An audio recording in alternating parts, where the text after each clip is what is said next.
Hi అండి. పిల్లలకి పాలల్లో మనం హార్లిక్స్, కాంప్లెన్ ఇలాంటివన్నీ కలుపుతాం. అలాంటివి కాకుండా మనం ఇంట్లోనే చేసుకున్న ఈ బాదం పౌడర్ పాలల్లో కలిపిస్తే పిల్లలు చాలా హెల్తీగా ఉంటారు.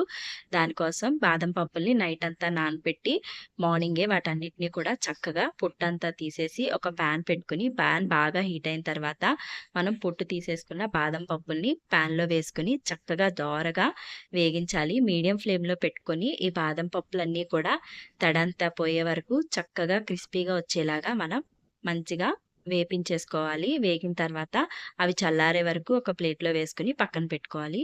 అవి బాగా చల్లారిన తర్వాత ఒక మిక్సీ జార్‌లోకి వేసుకొని మంచిగా ఫైన్‌గా పౌడర్‌లా చేసుకుంటే మనకి బాదం పౌడర్ అయితే రెడీ అయిపోయింది.